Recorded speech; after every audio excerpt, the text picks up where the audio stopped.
એફએસએસઆઈના લાયસન્સના નામે છેતરપિંડી આચરવામાં આવી। નકલી કર્મચારીઓએ દુકાનદારોને આપ્યા એફએસએસઆઈના લાયસન્સ। લેભાગુ તત્વોએ યુવતીઓને નોકરી રાખીને કામગીરી કરાવી। એફએસએસઆઈના નામે દુકાનદારો પાસેથી 2780 રૂપિયા લીધા। પોલીસે 2 મહિલા અને 1 પુરુષની ધરપકડ કરી છે। આરોપી વકીલ રોહનગીરી ગોસ્વામીની પણ ધરપકડ, કોમલ પરમાર અને શોભના જાલોદરાની પણ ધરપકડ કરવામાં આવી।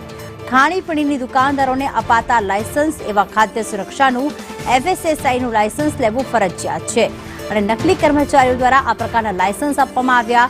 એક લાયસન્સના 2800 રૂપિયા ઉઘરાવવામાં આવ્યા હતા। સરથાના વિસ્તારમાં સક્રિય થઈ છે આ નકલી ગેંગ અને હાલમાં દુકાનદારો પાસેથી 2780 ઉઘરાવી લે છે અને નકલી લાયસન્સ આપે છે।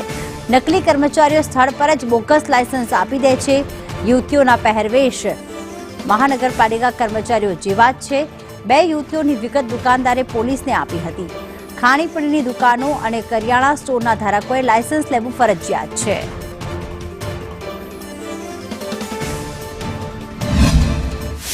ગુજરાત રાજ્યમાં સમયાંતરે નકલીનો ખેલ સામે આવતો હોય છે। ફરી એકવાર સુરત શહેરના સરથાના વિસ્તારમાંથી નકલી એસએમસીના અધિકારી જે મહિલા બનીને ફરતી હતી અને સાથે જ વકીલની ધરપકડ કરવામાં આવી છે। હાલ સરથાના પોલીસે આ બંને મહિલાઓને અહીંયા ડિટેન કરી લીધી છે અને એમના સાથે એમને બોલાવીને એમનો જવાબ લખાવવામાં આવી રહ્યો છે। મહત્વની વાત છે કે આ બંને સીસીટીવીમાં કેદ થયેલી જે મહિલાઓ છે, આ બંને મહિલાઓ એફએસએસઆઈ નામની સર્ટિફિકેટ આપતી હતી જે એમને ત્યાં અપાઈ નહીં તો પણ એ આપતી હતી। સાથે જ એના અંદર એવું હતું કે એક દુકાનદારના ત્યાં પહોંચી ગયા હતા અને એફએસએસઆઈની જે સર્ટિફિકેટ હતી તે આપવા માટે પહોંચ્યા હતા।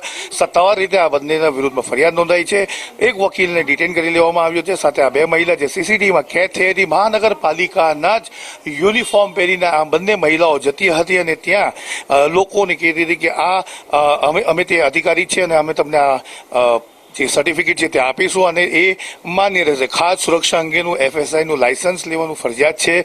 આ લેબાગુ ટોળકી જેમાં યુવતીઓનો સમાવેશ થાય છે તે લેબાગુ ટોળકી આ બાબતે પૈસા પણ ઉઘરાવી લેતી હતી। 2780 લઈ લેતા હતા અને એફએસઆઈનું લાયસન્સ જે છે તે આપવામાં આવતું હતું। આ છેતરબાજ ટોળકીનું સરથાના પોલીસે આખરે ફરિયાદ નોંધી છે અને સત્તાવાર રીતે આ ત્રણેયની ધરપકડ સરથાના પોલીસે કરી લીધી છે। પરંતુ તમારે પણ યાદ રાખવાનું છે કે કોઈ પણ અધિકારી આવે તો તેના પાસે એક વાર તેની ખરાઈ કરી લેવી જોઈએ કે ખરેખર મહાનગરપાલિકામાંથી આવે છે કે નહીં। કેમેરા પર્સન અજીત પટેલ સાથે આઝમ સાલે, સંદેશ ન્યૂઝ, સુરત।